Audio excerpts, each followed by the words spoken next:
waxaa laga deyrinayaa xaaladda nololeed dadka ay saameynta ku yeesheen fatahaadaha ku rogmaday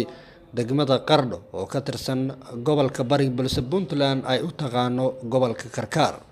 Roobab xooggan oo saacadihii la soo dhaafay ka daayay magaalada Qardho oo ka tirsan gobolka Puntland ay u taqaano Karkaar iyo deegaano hoostaga ayaa waxay sababeen in daadad xooggan ay ku soo rogmadaan gudaha magaalada Qardho iyo daafaha magaaladaba.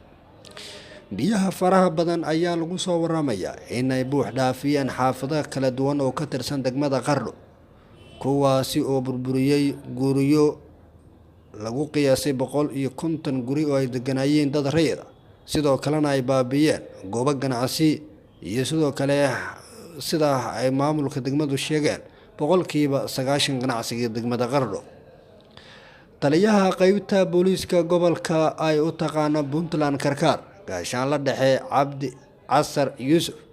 ayaa sheegay in ilaa hadda ay xaqiijiyeen geerida 17 ruux, balse dhimashadu ay intaasi ka badan karto maadaama ay jiraan 10 kale oo ilaa hadda la baadigoobayo. sidoo kale waxaa hadalkiisa intaasi uu ku daray in ay dad fara badan la soo badbaadiyay isla markaasna ciidamada booliiska gobolku ay wadaan gurmadka iyagoo wata gaadiidka gurmadka ah, isla markaasna ay baadigoobayaan dad kale oo raq iyo ruux toona la yahay. maamulka gobolka Puntland Karkaar ay u taqaano iyo kan degmada Qardho ayaa dhankooda waxa ay sheegeen in ay wadaan gurmad ballaaran hase yeeshee ay u baahan yihiin in la caawiyo maadaama daadadku ay yihiin kuwo xooggan oo had iyo jeer la filan karo khasaarahooda.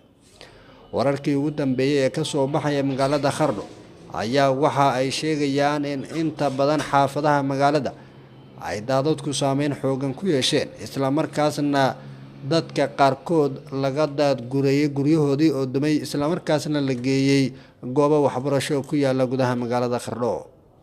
madaxweynaha maamulka Puntland Siciid Cabdullaahi Dani iyo qaybo ka mid ah xukuumaddiisa ayaa gaaray doornamadii maanta magaalada Qardho iyagoona u kuurgalaya xaaladda nololeed dadka ay saameynta ku yeesheen. waxaa Puntland xafiiska madaxtooyada war ka soo baxay lagu sheegay inay jirayaan gurmad kala duwan oo la doonayo in loo fidiyo dadka ay saameynta ku yeesheen daadadkii ku fatahay gudaha magaalada Qardho. sidoo kale madaxweynaha Jamhuuriyadda Federaalka ee Soomaaliya Mudane Maxamed Cabdullaahi Farmaajo ayaa faray xukuumadda in ay guddi u saarto xaaladda ka tagan gobolka Karkaar Puntland ay u taqaano gaar ahaan magaalada Qardho, halkaas oo ay daadad xooggan ku fataheen. roobkii saacadihii la soo dhaafay daayay ayaa magaalada saameyn xooggan ku yeeshay, iyadoona khatar intaa ka badan la filan karo maadaama weli saasaan roob ay deegaanka ka jirto.